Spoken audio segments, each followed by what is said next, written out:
Welcome back to the Stephan Show. My name is Graham, and welcome to my show. And first of all, I just want to say a huge apology to everybody because I realize CNBC posted this video September 19th, 2019, and today is September 23rd, 2019.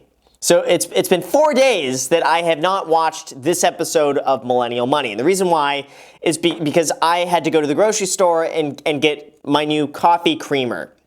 I tried a new coffee creamer today, believe it or not. Usually I go with hazelnut, but this time I decided to be more basic, and I got pumpkin latte coffee creamer, and I spent a little bit more money today, and I got the organic one, so it doesn't have any like pesticides in it, anything that could hurt my internals.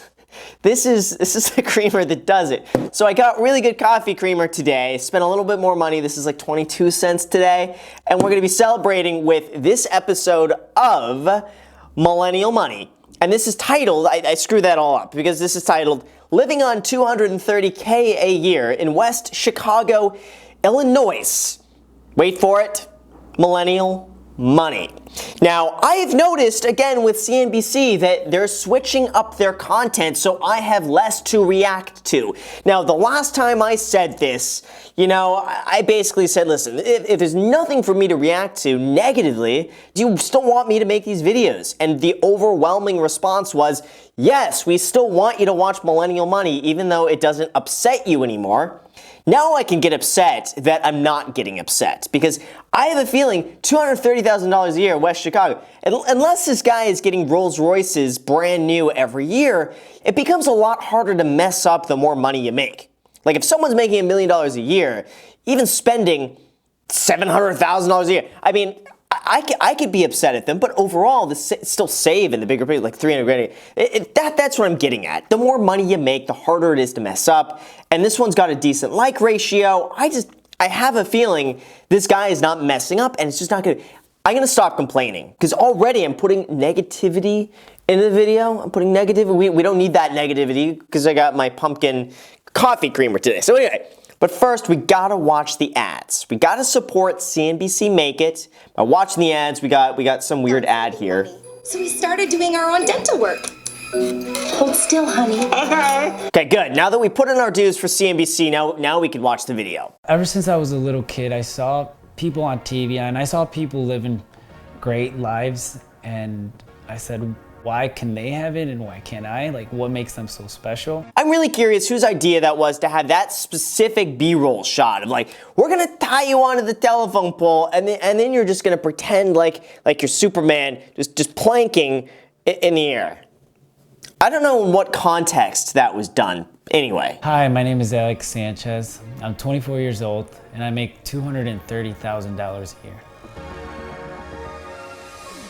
Wow, I did not know they can make that much money. I mean, it just goes to show you, some of these unorthodox careers can pay really well. I mean, I'm wondering if he needed to go to college to do this or if this is more of like a trade, but that is really impressive. I didn't have to go to college to become a lineman, but I just had to pass preliminary objectives and prerequisites and just a bunch of climbing and physical assessments. What did I just say? I just said that. It's like they can read my mind. It's like even though they're making content that is more difficult for me to react to, we're still able to be on the same page here. It's like, what was I just thinking? You don't need college. It just goes to show you, you don't need a college degree or to go the traditional route to end up making six figures, like to make $230,000 a year at 24 years old. Not only does he not get saddled with student loan debt, but he's 4 years ahead of pretty much everyone else because he can go right into a trade, start making money immediately, and start just absolutely making a ton of money. I'm sorry, that was a text message just there. Being in this field, you're away from family a lot. You will miss the birthday parties, you will miss the special occasions, but it's part of the job, and that's why it's so rewarding because you get multiple weeks where you will put in multiple hours of overtime, and that definitely helps us out a lot. I really believe though, now is the time to do it. Like if you're going to work your ass off, you may as well just do it in your 20s. I am such a firm believer that really what you do and what you save in your 20s can set you up for the rest of your life. If you could put in like 10 really good years early on and just save it all, invest it all, That is what's going to keep you going for the rest of your life. I really believe that, especially him. If he's able to make $230,000 a year, 24 years old, and just save like 80% of it, I'm really hoping his expenses are low. He seems smart enough that he's not going to f this up, right? He's not going to be messing this up because he seems too smart to do that, but let's see. Budget precisely, like I would write down all my expenses, like what I spent money on for the month, but it was just taking too much energy. I didn't think it really made sense for me to like nickel and dime everything. I don't spend money on things that have no meaning. I guess the only thing I splurge money on every now and then is food. Oh, wow. Come on. Jeez. CNBC, you're not giving me anything to do here. Look at this. You guys got to see this. Look, $7,800 a month in savings, $1,000 a month in Robinhood, $400 a month in food, $295 transportation, $250 housing. How does he pay $250 housing? Okay, we gotta figure out for housing. I'm guessing living with parents because it says housing is really just utilities. It's gotta be that? I'm gonna guess it's how. There's nothing for me to say about this. There's really nothing other than that's really good. It's weird to say the budget includes savings. I would say the budget should be spending and then savings should be just an entirely different category. But wow, I mean, again, there's no reaction here. There's no reaction other than good job. I live in West Chicago. It's a suburb 40 minutes west of Chicago. I've lived here my whole life.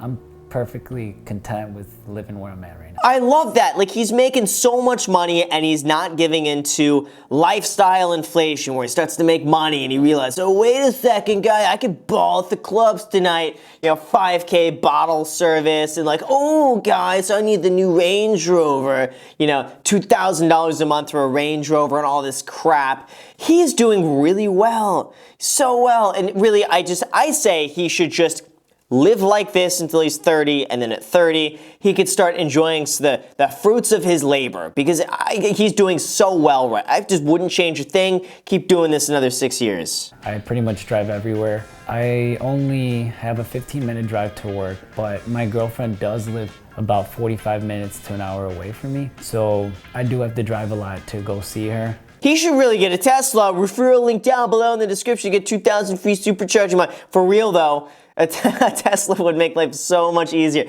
Would save him money on gas. All things considered, you save money on gas, it's a win-win. Especially if he's working for the electric company. It would make sense. You work for the electric company, you drive an electric car, everyone wins. A recent splurge was this tattoo I started a few months ago. So far, I've spent about $500 on this tattoo, and I still have probably $750 to $1,000 more to spend on it. If that's his biggest expense, I mean, he deserves it. He could spend $50,000 on a tattoo, and it wouldn't be that big of a, I mean, it would be a big deal to spend $50,000 on a tattoo because that means you overpaid. I don't have any tattoos, by the way, so I don't really know. But anyway, he makes it like a $1,500 expense on that. Fine, that's cool. If anything, that's not that much. So he's doing great. One of my side hustles is a business I started 2 years ago. It's a lawn care business, and I started off just doing it myself and decided to hire my brother, and he definitely helped me a lot on growing the business. XL Lawn Care grosses about $10,000 a month. But after insurance, gas, maintenance on the equipment, and paying my guys, I keep about $1,500 to $2,000 a month. I'm almost wondering if it's worth it for him to keep doing the lawn care business because of how much he's making from his main job versus how much he's getting from the lawn care business. I just don't know if that would be a good use of his time. I mean, $1,500 to $2,000 a month is great income, but just considering what his main job is doing, maybe working a little bit more. I don't know how that works if you could pick up more overtime or something on the main job, but maybe that's something worth considering, is scaling back on that or putting your time where it's more valuable or trying to increase the income on that. But again, I can't fault them for it because sometimes I think if people have free time and they want to use it towards doing something productive, that's me. Like that's me with the second channel. Like any free time I have, I use it towards this channel and you know, I just have fun with it. It's like just fun to be kind of creative like this. So I totally get it. The idea of getting passive income and just having the paychecks show up every month just really fascinates me. I bought my first property last fall. I paid cash for that one. It was a $68,000 condo. No, you don't pay cash for that though. Don't pay cash for it. No, you should not be paying cash for unless that was unfinanceable. You can't finance that. You gotta pay cash. But even then, like part of me thinks, oh man, it's like 69 grand. Is that even worth financing? Probably not. At the to go through the banks and the processes of doing that and to pay like appraisal fees and stuff for 69 grand. I'm gonna let that one slide. My third property is financed with 20% down, a down payment of $15,000. These are such affordable properties. Geez, $15,000. Here in LA, we're talking like down payments of like, oh yeah, you're gonna put like $400,000 down, $500,000, $600,000 down. I'm in the wrong area. Here we go. It's like 15 grand put down payment, 20% down, 15. Man, it's like LA is so ridiculously expensive. But you know what? We got weather. You know, we got weather. I don't have to get cold in the winter. I don't have to worry about getting wet because it's raining. It's just every day is 75 and sunny. That's every day. So, fine. I definitely try to save as much as I can. It could vary month to month, but I try to save at least $7,000 a month. That's good. That's really good. Again, you know what? Like, I would love to see people messing up here, making $230 a year, and they're like, I don't know what's going on. I live paycheck to paycheck. I don't know. The man just constantly like gets us down. I don't know. Like I don't have any money left. Like those are the ones that make great videos to react to. You know, those are good reactions because this I'm just like, oh yeah, I agree with that. Oh yeah, that's great. Oh, wonderful. Everything's great. One of my big goals is I want to become a millionaire by the age of 30, which I still think it's gonna happen, and just because I have a plan of acquiring 4 properties per year for the next 5 years. So by the age of 30, I wanna have 20 units. I think with my income and with my savings rate and investments, I think I will be at that. I am 110,000% sure he's going to be a millionaire by 30. As long as he just keeps this up. As long as he just doesn't change a thing and just keeps going his path, keeps doing his thing, doesn't start buying Starbucks, doesn't start doing that, he's going to get it. He's going to get it. I'm sure of it. I feel like I have to give back to my parents because, you know, they came here as immigrants and they came here to give us, you know, their kids a better life. So I know all the sacrifice and pain that they went through, and it's my duty to give back to them. Everything I do is pretty much for them. Wow, another episode of Millennial Money done. And again, I'm curious to see what the next one is going to be because I think they're changing up their content. They're going for, I think, people who are making a decent income. I think they're going for people who are not messing up, and maybe this is their new direction. And you know what? Honestly, everything here that I see, I like it. He's doing a great job. He's a great example of what people could look up to and what people could aspire to. He's doing a great job. Because I think most people would get the $230 a year like this at 24 and spend all of it. So I really want to know more background on this. And yeah, Alex, if you're watching this, you want to be on the Graham Stephan show, because I can't fault you for anything, man, but if you want to be on and talk about some of this, just send me a message. You could either find me on Instagram. You could just, comment down below in the video and just like it a whole bunch of times so it shows up to the top, or send me an email or something like that. If you want to be on, we could have you on. Be happy to talk to you about all of this stuff. But otherwise, it's great. There's nothing wrong with it. I hope my reactions are okay. I'm getting self-conscious because there's like, I'm not upset anymore. Usually I'd end this and be like, oh my God, I'm so angry. Why are they doing this? not. I'm really not. So with that said, you guys, thank you so much for watching. I really appreciate it. As always, if you guys enjoy videos like this, make sure to smash the like button, smash the subscribe button, smash the notification bell. Go ahead and add me on Instagram. I post there pretty much daily, so if you want to be a part of it there, feel free to add me there. Oh, really quick, also, we got a Discord group down below in the description. If you guys want to join the Discord, just started up recently, so make sure to add yourself to that, and now the intro is done.